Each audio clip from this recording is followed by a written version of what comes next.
¿Cómo han estado?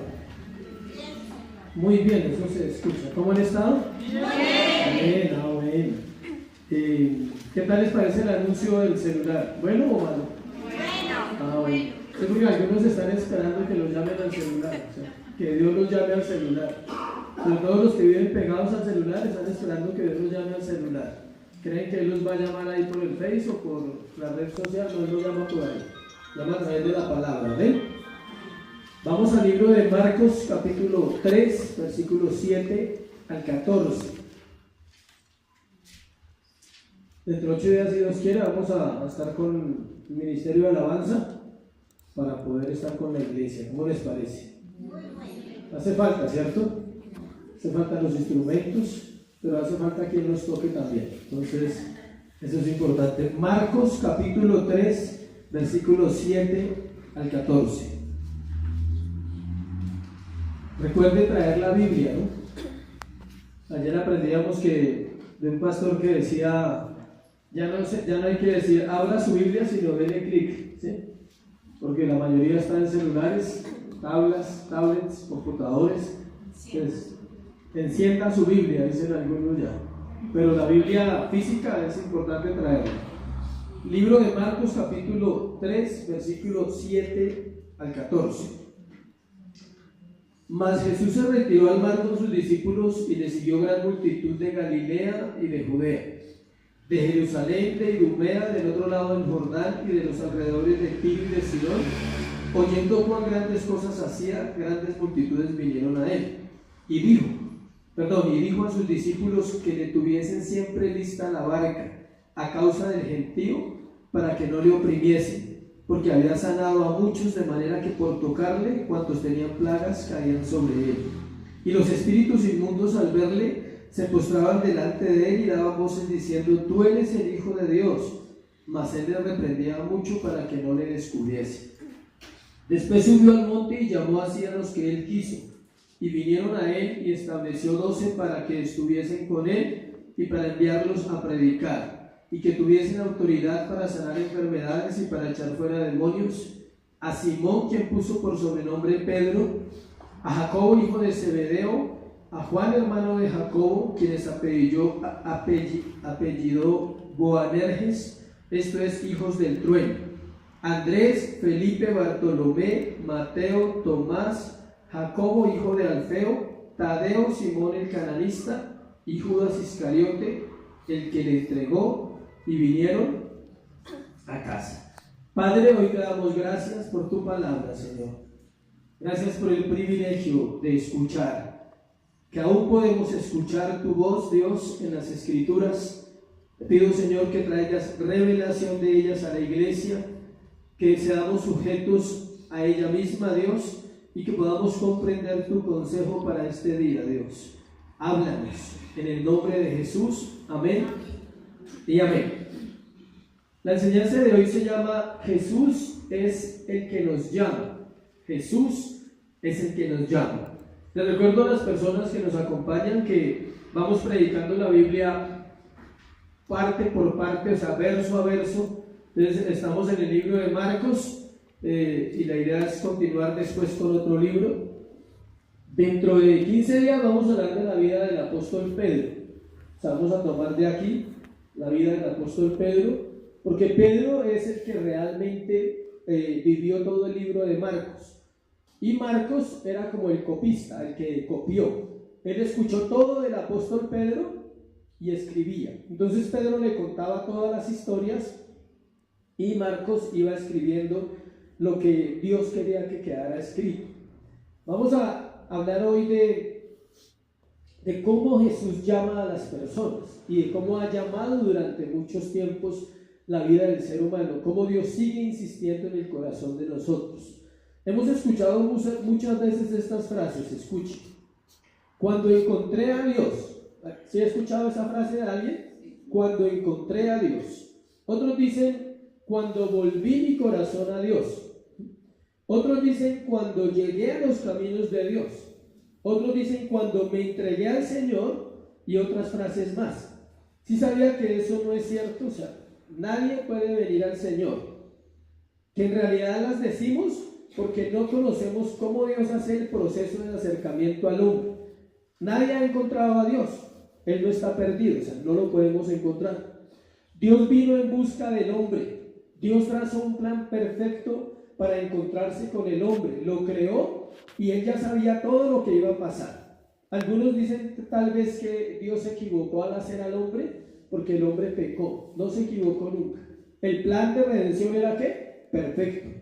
Pero pensamos eso ¿por qué? Por el desconocimiento de las escrituras, porque no conocemos qué dice la palabra. Llegamos a pensar que somos capaces de ir a buscar a Dios cuando nuestra naturaleza siempre irá en contra de Él.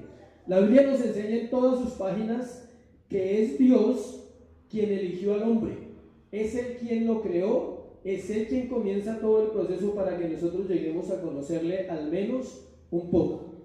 ¿Cuántos saben que nunca el hombre llegará a conocer totalmente a Dios? Jamás, ni siquiera en la eternidad. Desea un hombre, ni siquiera en la eternidad le vas a conocer totalmente, porque el día que le conocieras totalmente, Él dejaría de ser ¿qué? Dios. Es infinitamente grande, es infinitamente poderoso, es demasiado grande para meterlo en nuestra mente. Algo fundamental para todo creyente es que Dios es un Dios personal, que la salvación no proviene de otra fuente sino de creer en Jesucristo. Está escrito una y otra vez en la Biblia.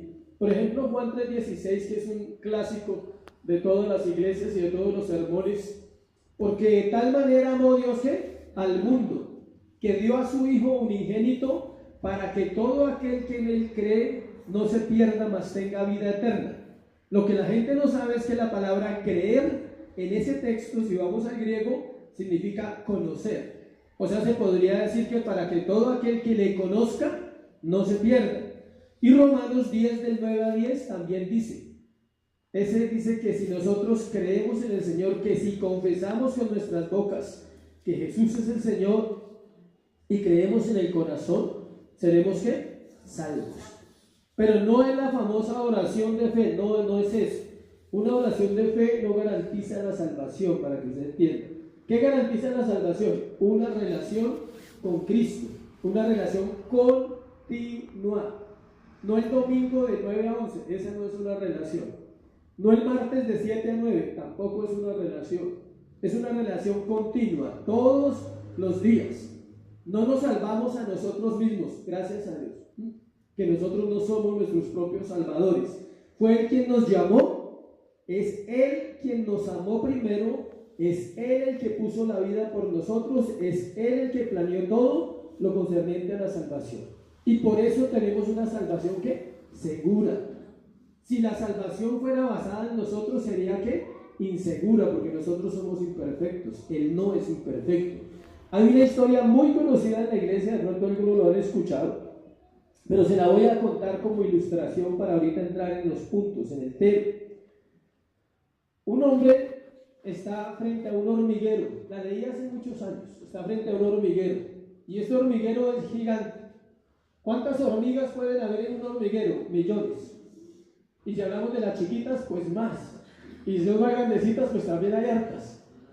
Y este hombre está ahí y de pronto ve que viene un tractor hacia el hormiguero a destruir ese lugar donde habitan todas las hormigas. Y este hombre por un momento se vuelve de esas personas que aman a los animales mucho, ¿sí? Y él dice, ¿cómo hago para salvar a las hormigas? ¿Qué tengo que hacer para salvarlos? Y surgen muchas ideas en la cabeza de él. Y cuando uno le pregunta a la gente qué haría, la gente dice, yo frenaría el tractor, pero resulta que de pronto usted no puede hacerlo. Otro dice, no, yo le aviso a las hormigas. ¿Cómo les va a avisar? Otro dice, no, yo les tiro tierrita para que se muevan. No, ellas no van a entender. Solo hay una manera para evitar esa tragedia.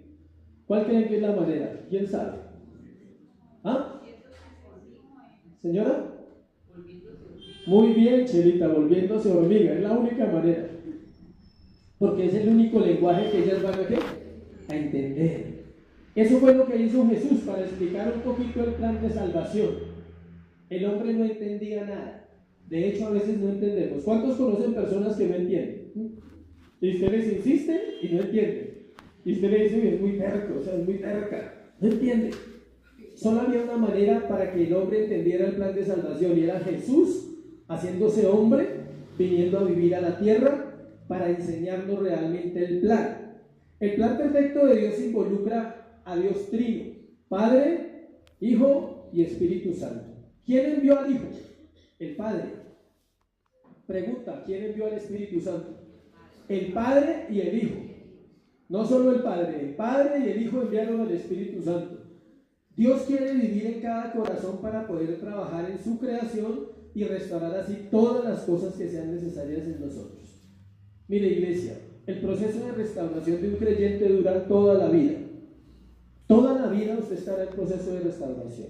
El día que una persona olvida eso, se vuelve orgulloso, jactancioso y se cree mejor que los demás.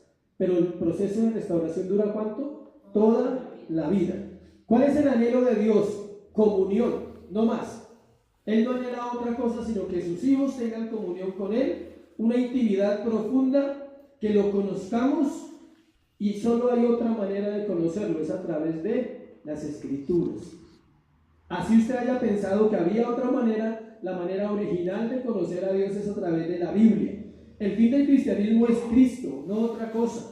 La obra de Cristo en el creyente, rescatado y salvo para su Padre, es lo que Él quiere hacer. O sea, Dios no nos rescató solamente para ser buena gente, ni para vivir bien, ni para tener todos los favores que necesitamos y ser chéveres con todo el mundo. No, Él nos rescató para presentarnos delante de Dios como ¿qué? Como ofrenda.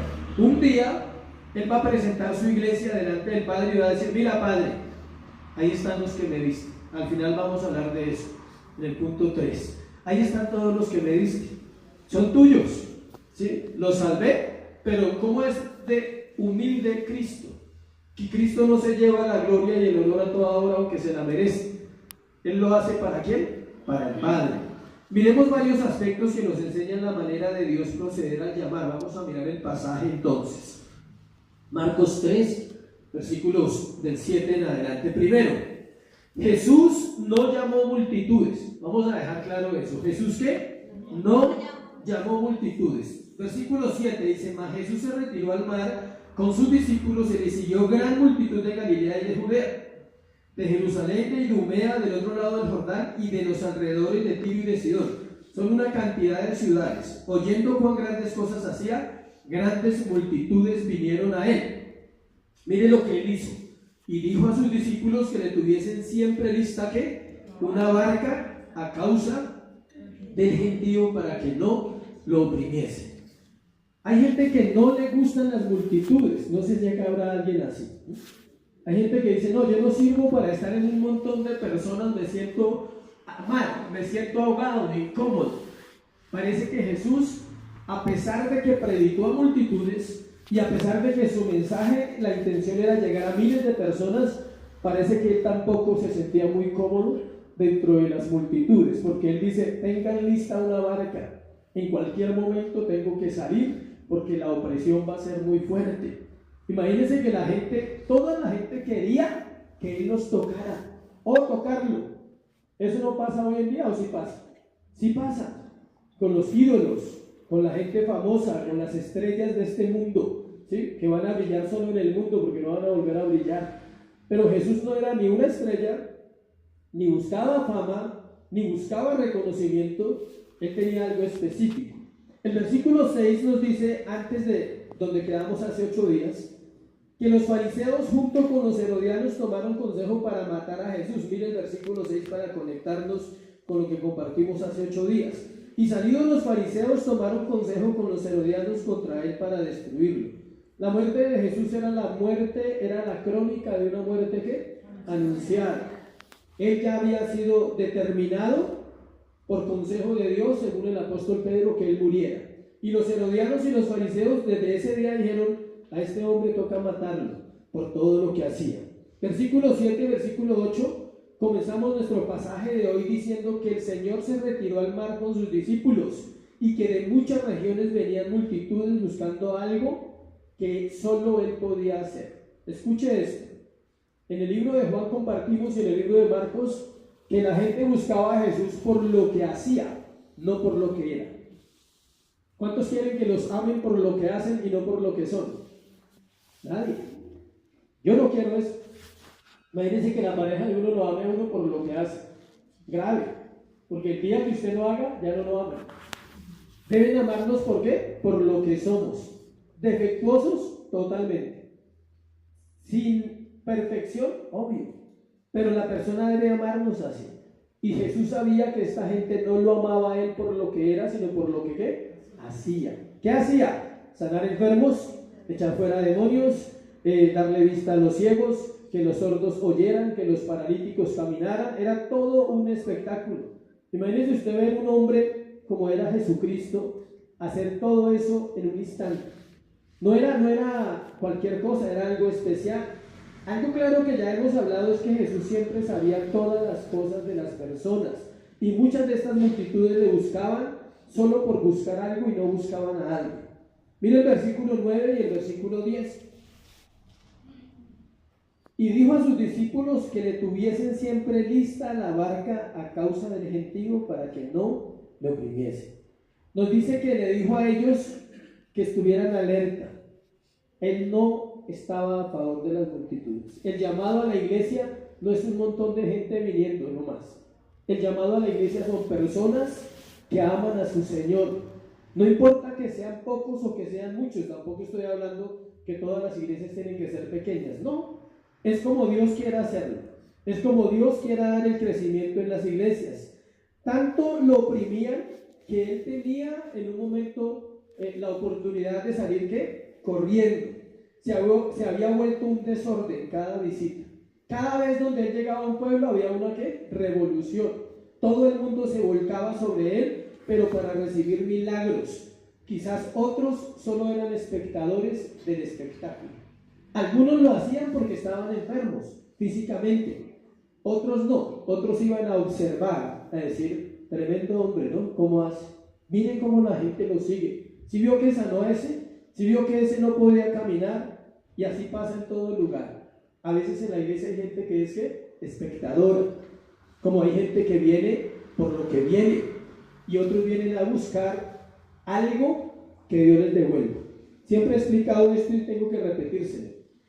El 90% de las personas que llegamos a la iglesia, me incluyo ahí, llegamos buscando una necesidad. ¿Qué buscaba yo? Ser libre de las drogas, no más. No buscaba un llamado, no buscaba nada. Dios tuvo misericordia y me enfocó por otro lado. ¿Qué buscas tú? ¿Que te arreglen el marido? ¿Que te arreglen la esposa? ¿Que te arreglen las finanzas? ¿Que te arreglen la familia? No, ese no es el motivo. Solo hay un motivo por venir cada semana a la iglesia. ¿Buscar a quién? A Cristo, a Jesús. Venir a adorarle, venir a escuchar su palabra para obedecerle. No escuchar su palabra para saber de él.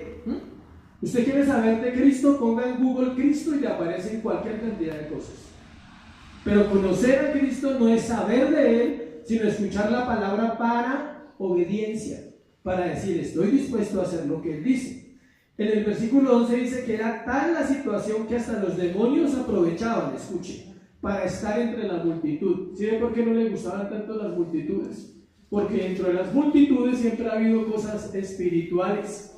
La masa, el grupo. Dice ahí en el versículo 11, y los espíritus inmundos al verle se postraban delante de él y daban voces diciendo, tú eres el Hijo de Dios. Mas él les reprendía mucho para que no le descubriese.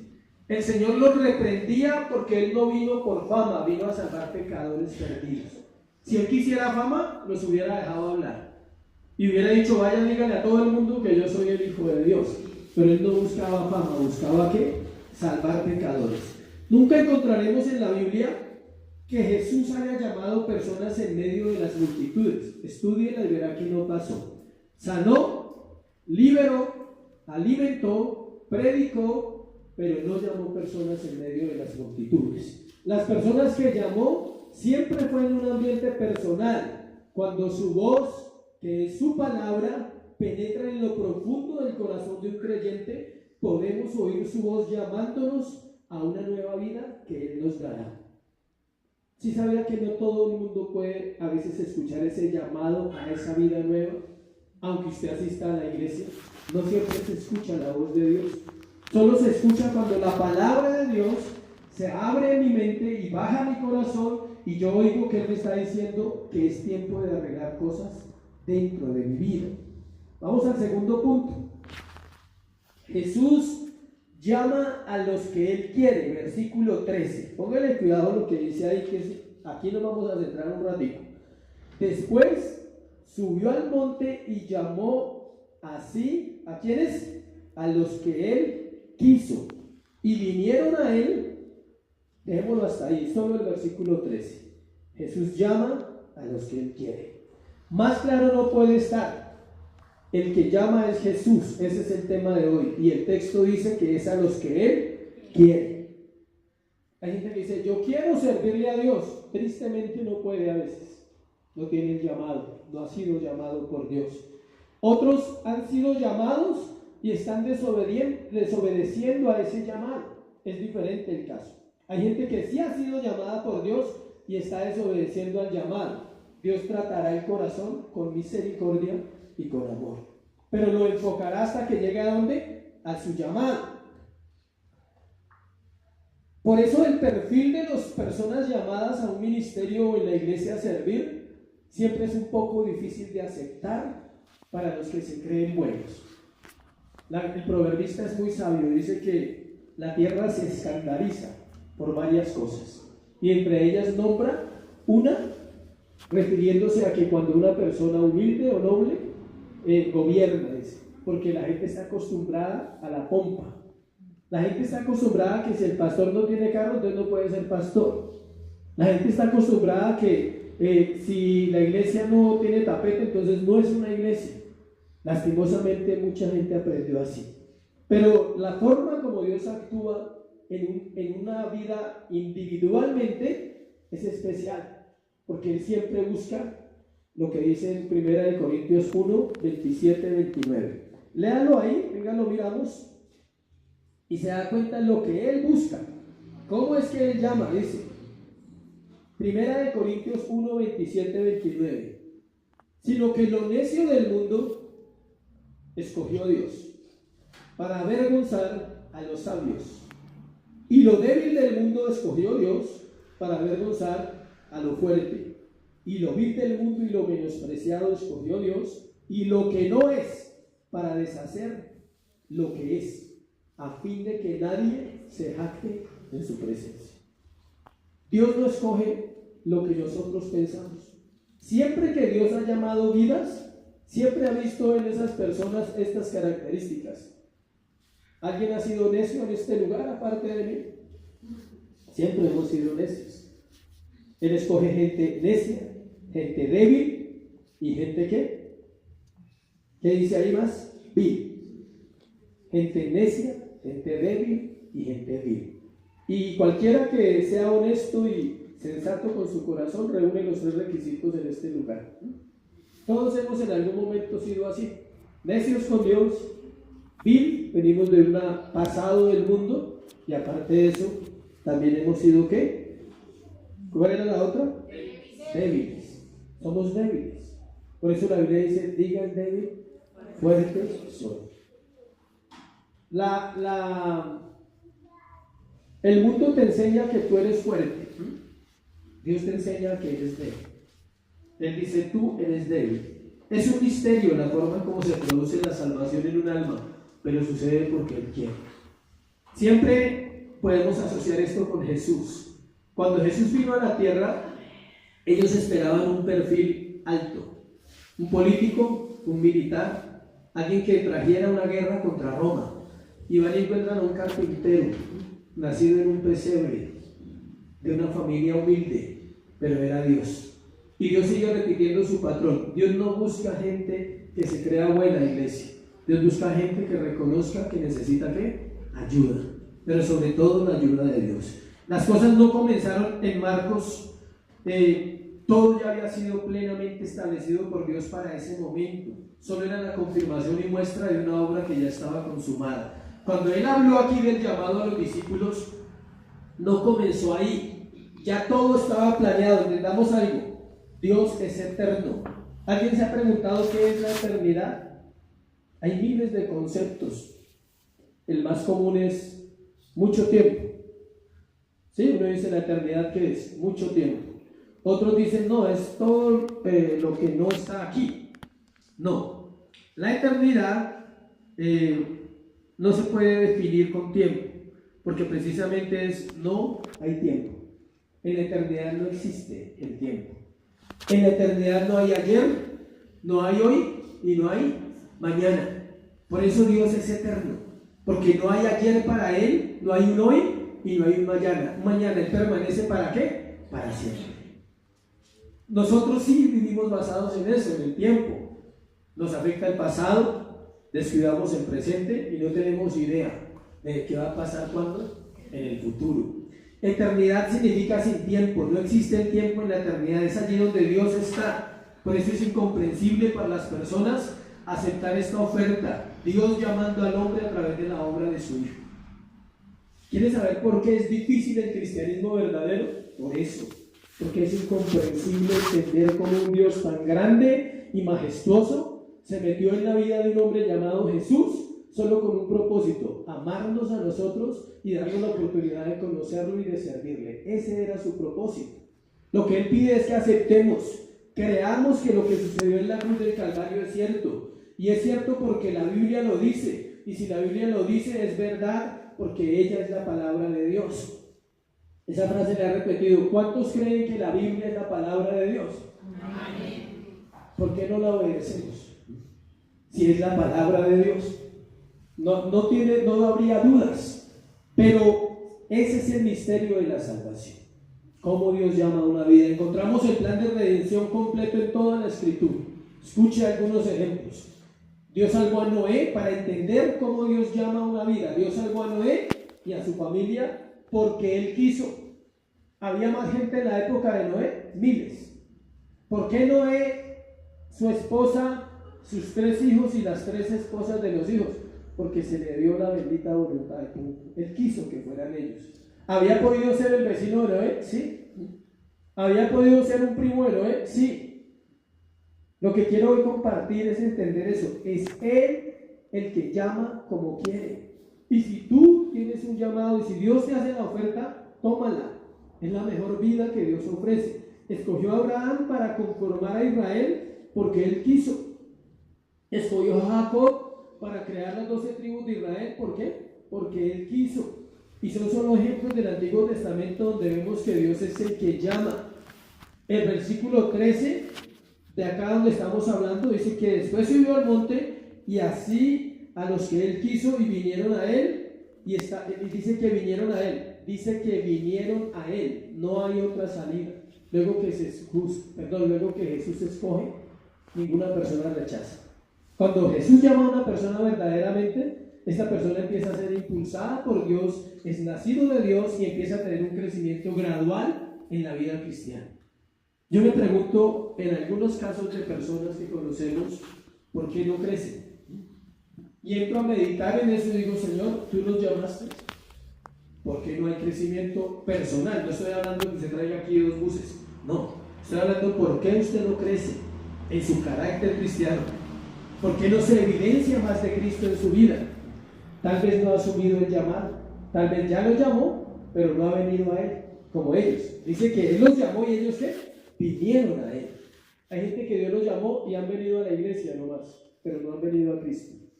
Es necesario venir a Él. Pero vinieron no por sus méritos o por sus obras. Vinieron porque el Señor así lo había establecido para ellos. Estamos hablando de los 12, no de nada que tenga que ver con los 12, sino de los 12 apóstoles. Bueno, del fundamento de la iglesia cristiana. ¿Se puede rechazar la oferta? ¿Qué piensan ustedes? Claro que sí. Muchos lo han hecho. Al continuar viviendo como ellos quieren. Eso es rechazar la oferta. Sin escuchar la voz de Dios que está llamando en todo tiempo. No habrá excusas cuando seamos juzgados el día del juicio, porque Él ha llamado incesantemente al hombre porque nos ama. Lleva 6.000 a 7.000 años llamando las generaciones. Desde que Dios creó todo, ha querido una sola generación, una, que lo honre totalmente, y todavía no ha llegado esa generación. Han habido generaciones cercanas, ¿sí sabían? Por ejemplo, la generación de David fue muy bonita, se llama la época dorada de Israel, es Salomón y David, 80 años, 40 del papá y 40 del hijo. Pero no se acercó a lo que Dios quería, fue lo mejor que había. Luego vino toda la decadencia en el tiempo del periodo del reino dividido.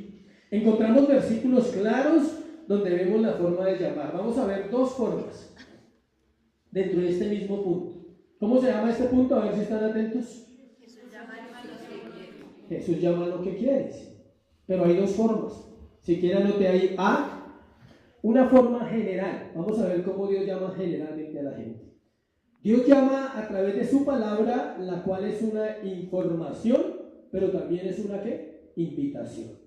Y la palabra tiene doble fin: traernos a Dios e instruirnos. No solo nos dice lo que Dios ha hecho, sino nos invita a una relación con Él. La palabra se refiere a nosotros, pero también a lo que nos rodea. Y hay un clásico que vamos a mirar hoy, un versículo muy bonito que es muy famoso, Mateo 11:28. ¿Alguien necesita descansar hoy? ¿Nadie? Bueno. Mateo 11:28, aquí está para que descanse. Bueno, mírenlo aquí tan bonito. Venid a mí, todos los que estáis trabajados y cargados, y yo os haré descansar. Ese es un llamado ¿qué? General. ¿Para quién? Para todos. No, usted no puede cambiar ese texto. ¿Qué significa la palabra todos ahí en el original? Todos. O sea, no necesita ir a ninguna concordancia. ¿Sí? Todos significa ¿qué? Todos. Él dice, vengan a mí todos los que están trabajados y cargados, y yo los haré descansar. Ese es un llamado general, y Dios lo ha hecho durante miles de años y lo está haciendo hoy también. Dios a todos los que estamos acá nos dice, vengan a mí y descansen, aquellos que están trabajados y cargados. Pregunta, ¿todos vinieron? No.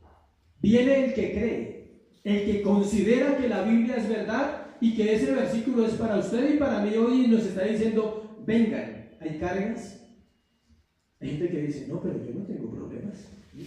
Últimamente me ha ido como bien. No se refiere a esa carga. Hay una carga fuerte en la vida de nosotros. ¿Cuál será? El pecado. Siempre está ahí. Una persona me decía, pastor, yo no puedo creer que la Biblia diga en un versículo que el pecado está a la puerta, pero sí lo dice la Biblia, refiriéndose a Caín. ¿El pecado está qué? A la puerta. Y ella me decía, ¿y luego no es Jesús el que está a la puerta? No, a Jesús lo sacaron. Por eso él está afuera, según el Apocalipsis. Pero el pecado está en la puerta. Y él se refiere a ese tipo de carga. Jesús no está hablando que usted trabajó toda la semana y hoy está cansado. No. Para eso acuéstese a dormir ahora cuando llegue y Dios le bendiga. Bueno, llega a su casa y acueste, coma, haga algo, ¿sí? Descanse. No se refiere a ese tipo de cansancio. Se refiere al cansancio de llevar una carga para la cual nosotros no somos capaces. Se llama la carga que es nuestra naturaleza pecaminosa. Es esa rebeldía interna que dice el apóstol Pablo, que queriendo hacer lo bueno, no lo hago. Hay otra ley en mí que se rebela contra Dios y no puedo. Por eso usted quiere amar al vecino y no puede. Por eso usted quiere bendecir a alguien y dice, no, pero es que no se lo merece. O sea, ¿cómo lo voy a hacer? Porque hay una batalla interna en mi naturaleza que me hace contrario ¿a quién? A Dios. Hay un llamado universal a todos, y es a venir a descansar a Dios, a dejar nuestras cargas. Pero no solo lo dijo Mateo, también lo dijo Isaías 45:22. O sea, uno dice, no, solo Mateo, no. Tenemos que comprobar que la Biblia es completa en todas sus cosas. Isaías 45:22. Este es un versículo muy bonito. Mirad a mí y sed salvos todos los términos de la tierra, porque yo soy Dios y no hay más. Un gran hombre de Dios se convirtió con ese sermón. Él tenía 13 años, uno de los grandes predicadores del siglo pasado. Y él dice que llegó a una reunión y había un hombre predicando y él escuchó ese texto que él decía: mirad a mí y sed salvos todos los términos de la tierra, porque yo soy Dios y no hay más. Este texto tiene que ver ¿con quién? Con Cristo. El profeta Isaías, en Isaías 45, está hablando de la salvación ¿en quién? En Cristo. ¿Se acuerdan cuando Moisés levantó una serpiente en el desierto?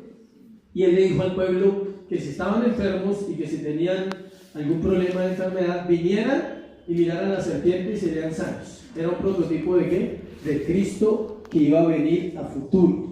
El profeta Isaías está haciendo lo mismo, dice: miren a Cristo y sean ¿qué? Salvos. La salvación no tiene que ver con solo buenas obras, tiene que ver con mirar a Jesús. El profeta está advirtiendo en los tiempos de Babilonia a las generaciones que los que volvieran su corazón a Dios serían salvos. Mateo 22:14, otro texto para mirar hoy.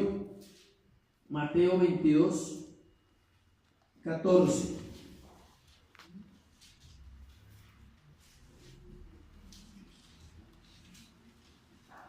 Porque muchos son llamados y pocos ¿qué? Escogidos. ¿Sí ve? O sea, que es general. ¿Por qué tiene que hacer el Señor hacer un llamado general, iglesia? Porque no habrá excusas. Porque el día que Dios juzgue nuestros corazones, nadie va a poder decir: usted a mí nunca me invitó. Y le va a recordar y le va a decir: sí te invité. Muchas veces extendí sobre ti mi invitación, porque Dios hace un llamado general a la humanidad. Dios habla de muchas maneras, habla a través de la creación. Todos los días cuando nos levantamos a vivir, Dios está diciendo: te regalo la vida, ¿la quieres? Y usted decide si acepta vivir una vida para Dios o no. Está el Señor compartiendo una parábola que se llama, ahí en ese pasaje donde leímos que muchos son los llamados y pocos son los escogidos, hace parte de una parábola que se llama la fiesta de las bodas, y termina con ese verso: porque muchos de los que Dios llamó no quisieron ir. ¿Se han escuchado la parábola de las bodas? Es hermosa, pero uno la lee y uno se pone a pensar, y uno dice: ¿será que yo ya acepté la invitación a la fiesta? ¿Cuántos ya aceptaron esa invitación a las bodas? Porque todavía no ha pasado esa fiesta, va a pasar. Sí, eso todavía no ha pasado. Dios ha llamado de forma general. Muchas veces Israel fue llamado, y es otro ejemplo de desobediencia. Lo llamó a ser una nación diferente, contraria a las naciones que existían en la época, y ellos no quisieron. Hasta ahí hay un llamado general, y Dios te lo está haciendo a tu corazón hoy. Tú decides si lo aceptas o no. Vamos a la parte B, un llamado ¿qué? Personal, en forma personal. Como estamos viendo, él llamó 12. Había muchos más discípulos. Según las escrituras se dice que podrían ser más o menos 70 los que seguían a Jesús. Se conocen como los 70, que luego los envió a predicar de 2 en 2. Pero él escogió 12. ¿Por qué? No sabemos. No sabemos por qué vio a Pedro, a Jacobo, a Juan, a Mateo, a Tomás. Escogió hasta un traidor, increíble, ¿no? Pero él los escogió. No hubo cartas de recomendación. No hay cartas de recomendación para el llamado. Es que este tiene como cara de líder. No se trata de eso. Dios no busca recomendados. Él conoce los corazones. Hay muchos ejemplos en la Biblia de llamados personales. Y vamos a mirar esos. ¿Cuántos Dios los ha llamado personalmente? Dios me llamó hace 20 años, 1998 exactamente. 20 años, en un llamado personal. ¿Por qué me llamó personal? Porque yo no iba a una iglesia. Entonces no me llamó a través de un predicador. No fue en una reunión, fue en una cárcel. Allí, por primera vez escuché el corazón de Dios. Recordar, ¿sabe cómo me llamó? Fue curioso, o sea, no fue una experiencia sobrenatural que vi una luz y nada de eso, no, gracias a Dios. No fue así. Dios utilizó algo muy especial en mi corazón para llamarme, y amo eso. Se llama la ley del recuerdo. ¿Cuántos saben que esa ley es poderosa? La ley del recuerdo en las escrituras. Solo le bastó recordarme toda mi vida y eso fue suficiente. Toda mi vida. Desde niño, cuando escuchaba las predicaciones de mi papá en la iglesia, cuando iba a escuela dominical, arriba, en segundo piso, casi siempre es así. Los niños ya saben que es escuela dominical. Y el hijo del pastor tenía que saberse 2 versículos de memoria, era un requisito en esa época, ¿no? Y me ponían a recitar versículos. Y en la cárcel empecé a recordar el Salmo 23, 1. Jehová es mi pastor, nada me faltará, el más fácil de todos. Y así empezaron a llegar versículos. Salmo 4:8, en paz me acostaré, así mismo dormiré, que solo tú, Jehová, me haces vivir confiado. El Salmo 3:5, yo me acosté, dormí, desperté, porque Jehová me sustentaba. Pero fue inmediato que empezaron a llegar y empecé a entender en mi corazón que Dios tenía algo diferente, y fue cuando pedí una Biblia para leer y empecé a leer. Fue un llamado personal. No había una multitud, no estaba en un sermón, no había ido a un encuentro, nada de eso, nunca, pero Dios ya había empezado a trabajar en mi corazón. Pero miremos casos de la Biblia. Moisés, capítulo 3. Es rico mirar la vida de estos hombres porque de verdad nos llenan de fe. Moisés, Éxodo 3, versículo 4. Viendo Jehová que él iba a ver, lo llamó Dios de en medio de la zarza y le dijo que Moisés, Moisés. Y él respondió, heme aquí. ¿Envió a alguien a llamarlo? No, fue directo. Este llamado personal puede suceder en una predicación, escuche, puede suceder en un tiempo de oración en tu casa, puede suceder en cualquier momento, aunque no estés en un ambiente aparentemente cristiano. Es soberanía de Dios llamar a una persona de una manera ¿qué? Personal. Pero en estos tiempos Dios está utilizando ¿qué? La palabra. Un solo verso hizo que Martín Lutero fuera convertido al cristianismo. Un solo verso, cuando él entendió, más el justo por la fe vivirá. Y era un hombre religioso. Martín Lutero era el religioso de los religiosos. No había un religioso más grande que Martín Lutero. Se confesaba 8 veces al día y se devolvía cada vez que se confesaba, ¿sí? Porque sentía que estaba pecando, ¿sí? Y salía de confesarse y se iba a latigar. Por mi culpa y por mi culpa. Era un religioso total. No podía dormir, duraba noches enteras despierto pensando en que el pecado lo iba a condenar. Imagínense cómo sería la batalla de ese hombre. Y vino una palabra, un solo versículo trajo luz a su corazón. Para mí el versículo clave fue Juan 8:32. Y conoceréis la verdad y la verdad os hará ¿qué? Libres. ¿Cuál es el tuyo? ¿Tienes un sustento donde digas, esto marcó mi vida? Aprendíamos ayer que hay una diferencia cuando uno dice Dios me habló audiblemente a cuando usted dice Dios me habló con la palabra. Y poner un ejemplo muy bacano. ¿Cuántos han jugado el teléfono roto?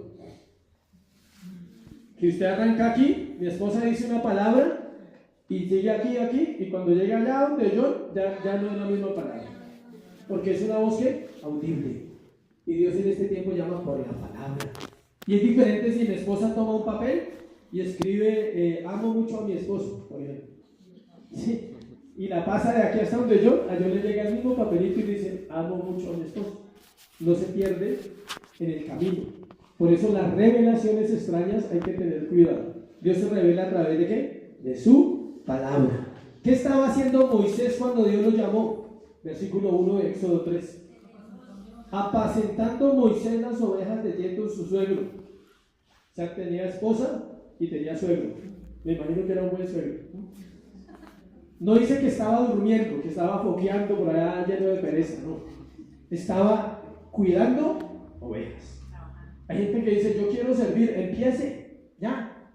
Es que Dios no me ha llamado, empiece, tranquilos. En ese proceso Dios te va a dar lo que necesitas. Él estaba ya cuidando ovejas y no sabía quién iba a ser.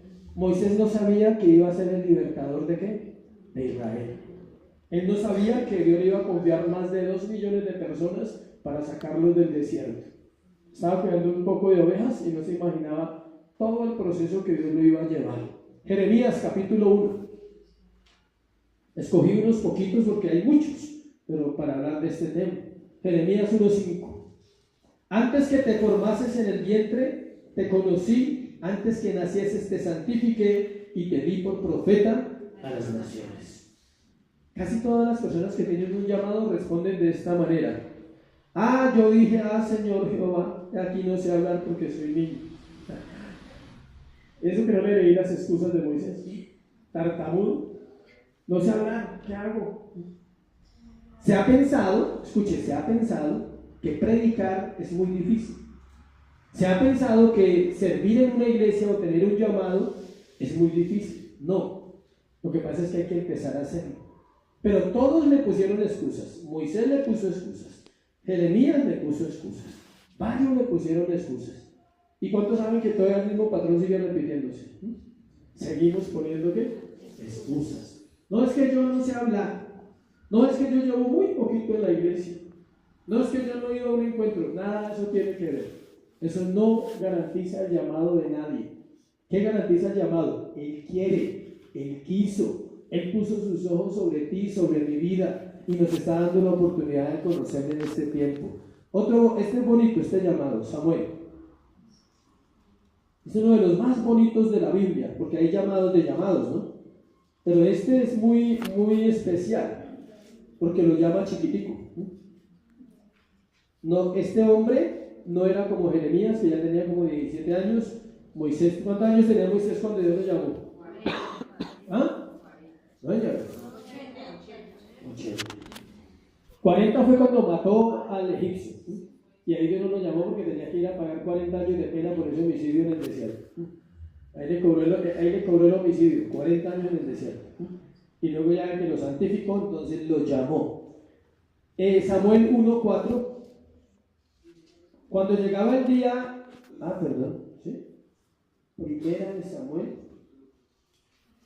3:4. Pero leamos el 3. Samuel estaba durmiendo en el templo de Jehová, donde estaba el arca de Dios. Y antes que la lámpara de Dios fuese apagada, Jehová llamó a Samuel y él respondió, heme aquí. Se calcula de 4 a 6 años que tenía Samuel. Bonito ese llamado, ¿sí o no? No hubo tiempo del mundo, no hubo tiempo de ir a pecar. Él fue consagrado desde niño porque su mamá lo había ofrecido. Hay una oferta general en el púlpito, en una predicación, pero es Dios quien llama personalmente.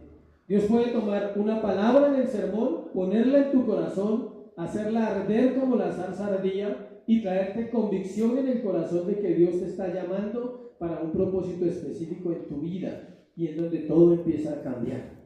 Algunos de ellos pusieron excusas, las cuales Dios nunca va a aceptar, pero luego de las excusas se dispusieron y cumplió su propósito en sus vidas. O sea, primero las excusas, pero a pesar de las excusas Dios los va a usar. Volvamos al llamado de los 12. Él llamó más de 12 según el texto, pero estableció esos 12 como columnas de la iglesia que sería levantada para siempre. Tercero y último, Jesús llama para que estemos con Él. Entonces, primero Jesús llama ¿cómo? ¿Sí lo notaron o no? No.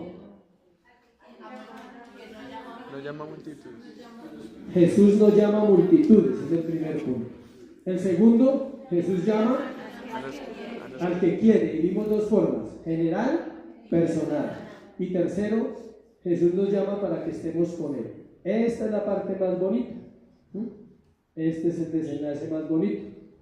Porque no lo llama para que usted sea más que otros. No lo llama para que usted se sepa toda la Biblia, no. No lo llama para que usted no tenga errores. No lo llama para que usted mande a otros. Lo llama para que esté con Él. Versículo 14, léalo ahí, de Marcos. Versículo 14. Y estableció 12 para que estuviesen con Él y para enviarlos a predicar. Nos dice el texto que Él los estableció solo con un motivo, para que estuviesen con Él. No los mandó a predicar por la tarde, no se engañe, o sea, no entienda mal el texto. No, ahí dice que para enviarlos a predicar, sí, pero no por la tarde. O sea, por la tarde no les dijo, ya los llamé, entonces vayan y prediquen. No, primero los formó. ¿Cuándo los mandó a predicar? Cuando Él ascendió al cielo. Lo encuentra en Marcos y lo encuentra en Mateo y al final de cada evangelio. Siempre la gran comisión dice, por tanto, ir y ¿qué? Hacer discípulos a todas las naciones de la tierra. En Marcos 16 dice, por tanto, dice, ir y predicar el evangelio ¿a quién? A toda criatura. O sea, Él no los envió a predicar, tan pronto los llamó, primero los formó, porque por eso la gente se asusta, ¿sí sabía? La gente dice, uy, no, ahorita me van a mandar a hacer esto, a hacer aquello. No, no trabajamos así. También dice que para enviarlos, pero las escrituras nos muestran que hizo un proceso en el corazón de ellos. Siempre Dios formará personas para enviarlos. Dios no manda personas no capacitadas, porque van a ser avergonzados, van a hacer quedar mal el nombre de Dios. Por eso usted no puede solamente escuchar a alguien que habla de Dios, tiene que tener una formación, un proceso ministerial, un proceso de quebrantamiento en su corazón. Se ha pensado que ser cristiano es ser líder. No, no es así. Pero aquí vemos que Jesús nos llama primordialmente ¿qué? A estar con Él. Dijo un hombre muy famoso, ser cristiano es tener a Cristo, no más. ¿Ya? Si lo tienes a Él, puedes estar con Él. Si Él quiere llevarte a ayudar a otras personas, por eso te llama personalmente y te va a capacitar para hacerlo. ¿Qué pasa si no estamos con Él y decimos que somos cristianos? Es incoherente, no tiene sentido. Su anhelo es que seamos uno con Él, así como Él es uno con el Padre. No hay otro anhelo de los que Dios llama personalmente. Tristemente se ha malentendido el llamado en estos tiempos, porque el llamado se cree que es un llamado al reconocimiento, a la fama y al poder. Y el llamado cristiano es un llamado a morir, a negarse a uno mismo y a que Dios sea exaltado en la vida del cristiano. Y que la gente pueda ver a Cristo en tu vida y no a ti tratando de enseñar a Cristo. Algo curioso, por ejemplo, es que cuando se usa el pasaje de David, ¿quién conoce el pasaje de David mató a Goliat? ¿Alguien ha escuchado esa historia? Toda la tierra, no solo los cristianos. Todos los niños saben que David mató a Goliat. Tristemente, en ese pasaje, cuando se predica, se le da la gloria ¿a quién? A David. Y los predicadores dicen que David representa al cristiano. Y no es así. Y entonces te dicen que tú puedes destruir tus gigantes. No es así. David representa a Cristo. Porque Cristo sí destruyó a un enemigo. ¿Llamado qué? El diablo.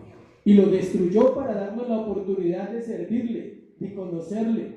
Entonces todas esas cosas hacen que la gente piense que el llamado es solo un lugar de privilegio y de honra donde otros te hacen caso. No. Es un lugar donde tienes que hacerle caso a Dios para poder ayudar a otras personas. Eso sí es un llamado. Terminemos en Juan 17, 6, 11. Juan 17, 6, 11. Vamos a hacer un estudio para ver la vida de Pedro, le doy en 15. Es fascinante la vida de este hombre.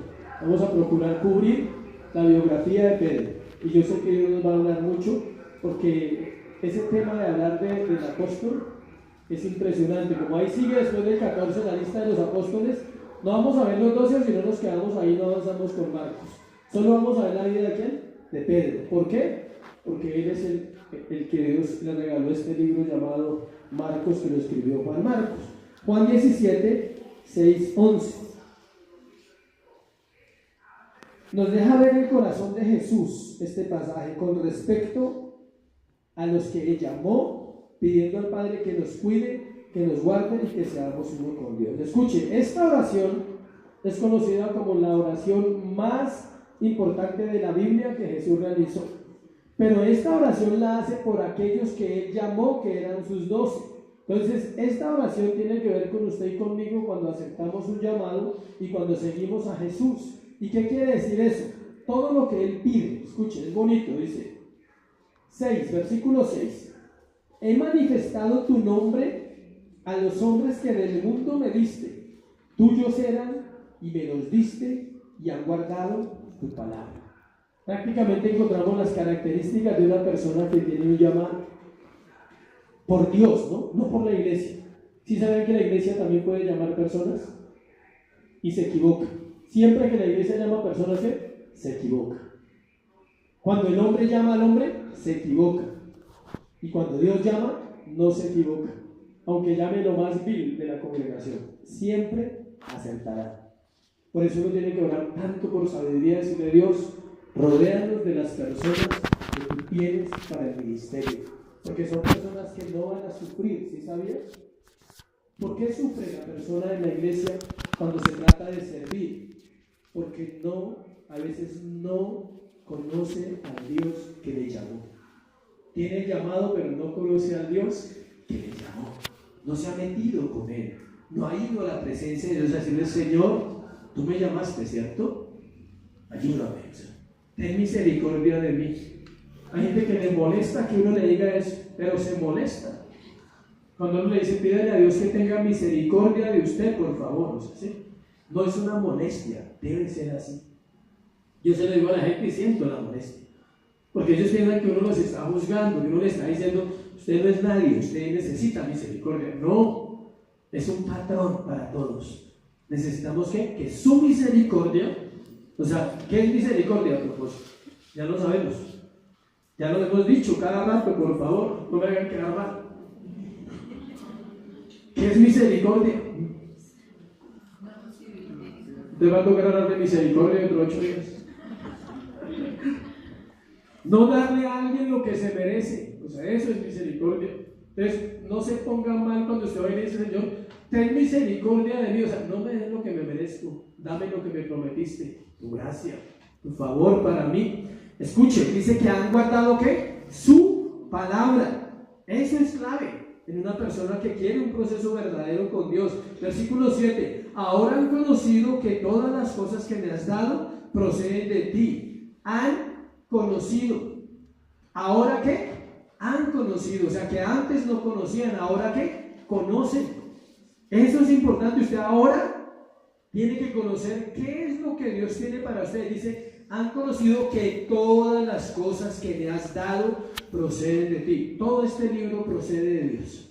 Todo.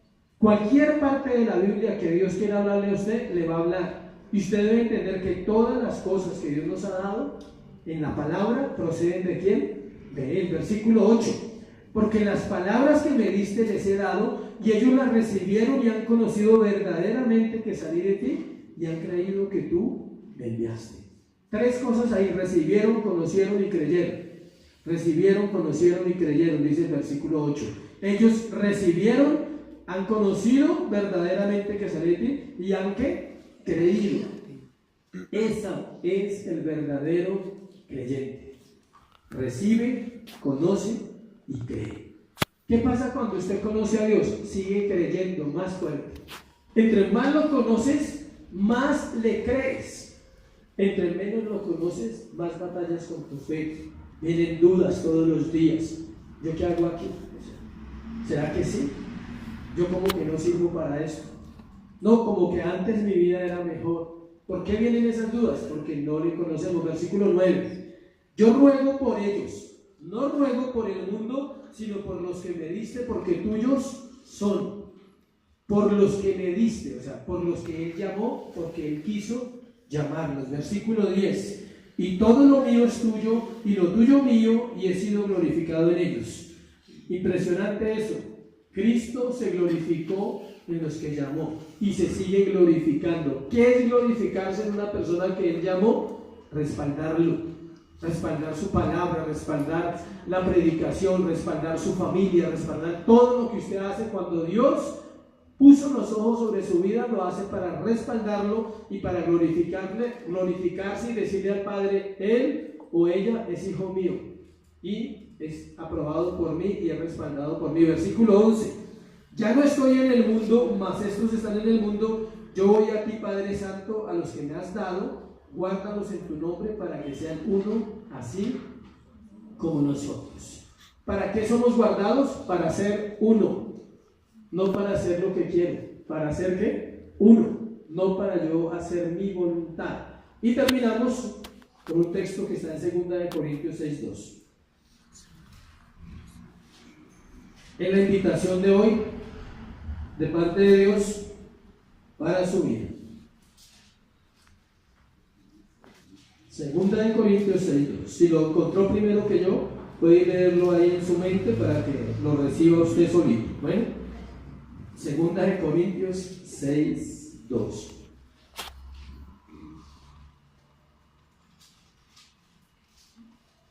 Porque dice, ¿quién dice? Dios. Dios dice ahí.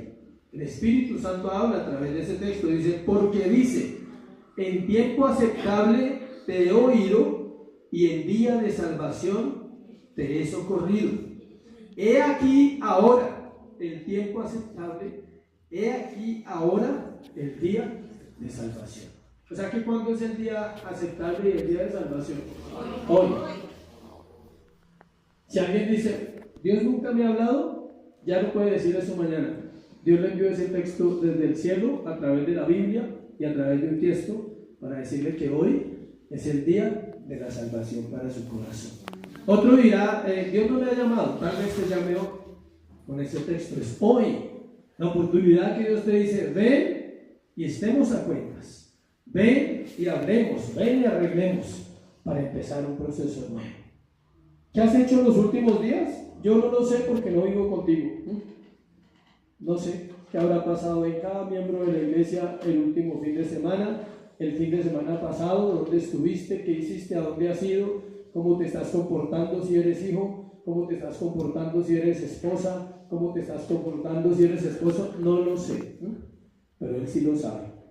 Y Él te está diciendo, hoy es el día de salvación. Por lo menos de arreglar cuentas y decirle, Señor, sigo a paz y salvo con mi salvación y sigo caminando hacia donde tú me quieras llevar. Amén. Ponte sobre tus pies y vamos a orar. Dale gracias a Dios. Padre, gracias por este tema, Señor, por esta palabra. Gracias por tu presencia en este lugar, Dios. Oramos creyendo, Señor, que tu palabra es verdad, que ella tiene vida en sí misma. Y oramos creyendo que te necesitamos. Por un momento solo ven a su presencia, ven y acércate a Dios. Recuerda que no seguimos un muerto, seguimos a Cristo resucitado. Recuerda que Él ascendió al cielo y está sentado a la diestra del Padre y allí gobierna con autoridad. Por eso podemos ir al Padre en el nombre de Jesús y orar y decirte, Señor, gracias por tu palabra, gracias por la invitación que me haces hoy, porque tú claramente lo estableciste, diciendo, venid a mí, todos los que estáis trabajados y cargados, y yo os haré descansar. Llevad mi yugo, que es suave y ligera mi carga, y aprended de mí, que soy manso y humilde de corazón. Dios quería quitar del hombre la carga mayor, que es el pecado.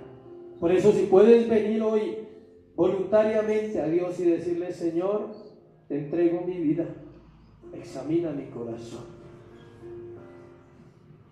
mira mi condición hoy. Tal vez he pensado que estoy bien y no estoy tan bien como parece. Tal vez me cuesta reconocer los pecados pequeños, porque ya no practico los que se ven, los que practicaba antes. Pero el apóstol decía, aún hay en vosotros iras y contiendas, chismes y murmuraciones. Aún hay ofensas de los unos con los otros. Por eso en este tiempo siempre es bueno volver el corazón a Cristo. Ir a su presencia, decirle, límpiame, perdóname, Señor, yo necesito conocerte. ¿Tienes dudas? Solo hay una salida para la duda y es conocerle. Si dudas, dice la palabra, que eres como las olas del mar, que van de aquí para allá, pero no se establecen. Por eso es tiempo, iglesia, de establecernos. Como él mismo lo dijo ahí en el libro de Marcos, llamó 12, ¿para qué? Para establecerlos, para que estuvieran con él. Si tu anhelo es estar con él, díselo, dile, yo anhelo estar contigo, Jesús. Anhelo estar a tus pies, conocerte, amarte, Dios, obedecer tu palabra siempre y ser conocido por ti, como dice la Escritura. Pero más que todo mi anhelo es ese, Señor, poder conocerte, poder servirte en este tiempo, Dios. Gracias por tu palabra, Señor. Gracias porque tú eres fiel con ella, porque ella nos sostiene, porque ella nos lleva, cada día nos ayuda en nuestro caminar. Hoy te damos gracias, Dios, por todo lo que has hecho en la iglesia, por todo lo que estás haciendo en las familias, en cada corazón. Dale gracias si tu familia está ahí en la iglesia, en Cristo. Dale gracias por tus padres, si eres joven. Dale gracias por tu familia. Dale gracias por todas las cosas. Señor, bendecimos tu nombre. Creemos, Dios, que eres fiel. Creemos que es verdad lo que está escrito. Y creemos sobre todo, Señor, que has puesto un llamado sobre la iglesia en general a buscarte, a servirte, a adorarte. También oramos, Señor, en esta mañana con la iglesia por el seminario del domingo y el lunes próximo.